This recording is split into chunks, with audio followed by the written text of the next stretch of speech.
मित्रों, 2 दिन पूर्व ऐसी घटना घटित हुई कि जिसको देखकर किसी का भी मन विचलित हो जाए। 3 बच्चों ने 9 मंजिला इमारत से कूदकर आत्महत्या की। मित्रों, क्या हमारी कुंडली के अंदर ऐसे योग होते हैं?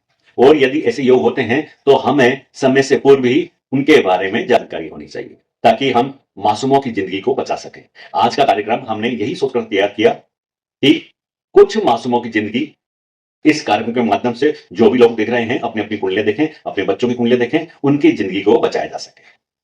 मित्रों, यदि हमें मालूम पड़ जाए कि आगे चलकर दुर्घटना होने वाली है, गड्ढा है, तब हम सावधानी बरत सकते हैं और जिंदगी को बचा सकते हैं। यही कार्य ज्योतिष करता है। समय से पूर्व ही यदि आपकी कुंडली में कोई दुर्योग है तो उसका निवारण ढूंढा जा सकता है।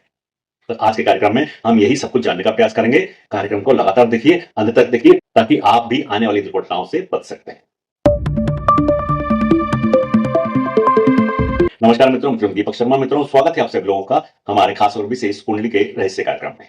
मित्रों, कुंडली के अंदर आत्महत्या जैसे कृत्य करने के योग कैसे बनते हैं, यह देखने के लिए हमें सबसे पहले कुछ ग्रह हैं और कुछ भाव हैं, उनके ऊपर विशेष दृष्टि डालनी होगी।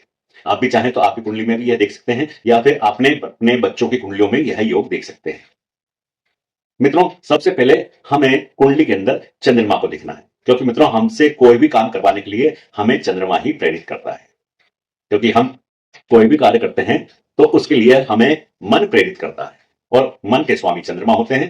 तो हम जो भी कार्य करते हैं वह चंद्रमा के द्वारा ही नियंत्रित होता है। अब जो दूसरा मुख्य ग्रह होता है वह बुध होता है, क्योंकि बुध हमारे विचारों को नियंत्रित करते हैं। सबसे पहले हमें चंद्रमा को देखना है, उसके बाद बुध की स्थिति देखनी है, क्योंकि मन के अंदर जो भी विचार आएंगे, अच्छे या बुरे जो भी विचार आते हैं, उनको बुध ही नियंत्रित करते हैं।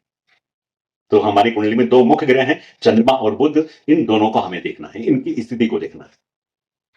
तीसरा, हमें हमारी कुंडली के लग्न को देखना है, क्योंकि लग्न हमारा व्यक्तित्व होता है। यदि लग्न स्वस्थ होगा यानी हमारे व्यक्तित्व स्वस्थ होगा तो हमें कोई भी रोग नहीं होगा और हम स्वस्थ होंगे और उस स्थिति में हम हर विपदा को, आपदा को सहन कर सकते हैं। चौथा, हमारी कुंडली के अंदर अष्टम भाव, क्योंकि मित्रों अष्टम भाव आयु का भाव होता है, मृत्यु का भाव होता है, इसलिए अष्टम भाव ऐसे योग देखने के लिए सबसे महत्वपूर्ण होता है। अब मित्रों, हमें कुंडली के अंदर चंद्रमा की स्थिति देखनी है। चंद्रमा कहीं आपकी कुंडली में दूषित तो नहीं। यदि चंद्रमा दूषित होता है, पापग्रस्त होता है, नीच का होता है, तब आत्महत्या जैसी स्थिति कुंडली के अंदर पैदा होती है। कुंडली के अंदर बुध की स्थिति, बुध यदि पीड़ित है, पापग्रस्त है, दूषित है, उस स्थिति में आपके विचार भी दूषित हो जाते हैं और विचार दूषित होने के बाद आपसे ऐसा कर्म, उल्टा कर्म, घृणित कर्म हो जाता है। तो हमारी कुंडली के अंदर यदि चंद्रमा और बुध पीड़ित हुए तब ऐसे योग प्रबल हो जाते हैं और जिसकी कुंडली में भी ये दोनों ग्रह पीड़ित हैं वह ऐसा काम अवश्य करता है। लग्न आपका कमजोर है, लग्न पीड़ित है, यह लग्न के स्वामी लग्नेश त्रिक भाव में है, 6ठे भाव में, 8वें भाव में, 12वें भाव में है, तब हमारा लग्न कमजोर होता है। यदि लग्न अंशबल से भी कमजोर है, उस स्थिति में चंद्रमा और बुध के पीड़ित होने के कारण यह योग प्रबल हो जाता है।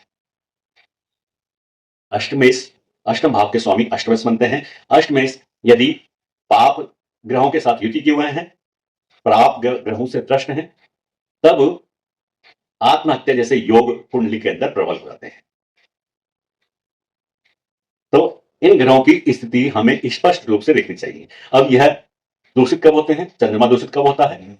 चंद्रमा यदि चंद्रमा की युति पाप ग्रहों के साथ है, जैसे चंद्रमा राहु के साथ युति किए हुए हैं, केतु के साथ युति किए हुए हैं, शनिदेव के साथ युति किए हुए हैं या फिर मंगल के साथ युति किए हुए हैं, यदि चंद्रमा की इन ग्रहों के साथ युति हो जाती है और अष्टमेश का संबंध पाप ग्रहों से होता है या फिर अष्टमेश के ऊपर पाप ग्रहों की दृष्टि है और आपका लग्न कमजोर है, उस स्थिति में आत्महत्या जैसे कृत्य जिसकी कुंडली में भी ये योग बना है वह कर लेता है। इसी प्रकार से यदि आपकी कुंडली में बुध भी पीड़ित हैं, बुध की युति राहु के साथ है, बुध की युति मंगल के साथ है, बुध की युति केतु के साथ है या बुध नीच ग्रह होकर अष्टम भाव में बैठे हैं और उस स्थिति में लग्न आपका कमजोर है, अष्टमेश भी पाप ग्रहों के साथ युति किए हुए है या फिर पाप ग्रहों से ग्रस्त है, तब आपके विचार दूषित हो जाते हैं और आप ऐसे कर्म करने के लिए उत्साहित हो जाते हैं या ऐसे काम करने के लिए मजबूर हो जाते हैं। मित्रों, आप लोगों की कुंडली में सूर्य की स्थिति भी महत्वपूर्ण स्थान रखती है। सूर्य यदि कमजोर है तब आपके अंदर वो शक्ति व ऊर्जा नहीं रहती जिसके कारण से आप ऐसे कर्म करने को विवश हो जाते हैं। यदि सूर्य आपकी कुंडली में मजबूत है तब ऐसी स्थिति पैदा नहीं होती। सूर्य आपके अंदर आत्मबल पैदा करते हैं, आत्मविश्वास पैदा करते हैं, जिसके कारण से आप ऐसे विचारों से बाहर निकल जाते हैं। लेकिन यदि सूर्य भी आपकी कुंडली में पीड़ित हैं तब ऐसे काम करने के लिए आप विवश हो जाते हैं, क्योंकि आपके विचार नकारात्मक हो जाते हैं, विचार से आप भ्रमित हो जाते हैं और आपका मन भी उस समय कार्य नहीं करता। तो मित्रों, आप लोग अपनी और अपने बच्चों की कुंडली अवश्य देखें। उस कुंडली के अंदर चंद्रमा और बुध की स्थिति देखें और उस कुंडली के अंदर लग्नेश और अष्टमेश की स्थिति क्या है, कहीं वह पाप ग्रहों से ग्रस्त तो नहीं है। यदि ऐसी कोई स्थिति बनती है तब आपका किसी विद्वान से विचार विमर्श करना अत्यंत आवश्यक है, ताकि ऐसे योगों से बचा जा सके और उनका निवारण ढूंढा जा सके। आज के कार्यक्रम में इतना ही। अगले कार्यक्रम में फिर एक विषय पर विस्तार से चर्चा करेंगे। तब तक के लिए मित्रों आगे दीजिए नमस्कार। जय श्री राम।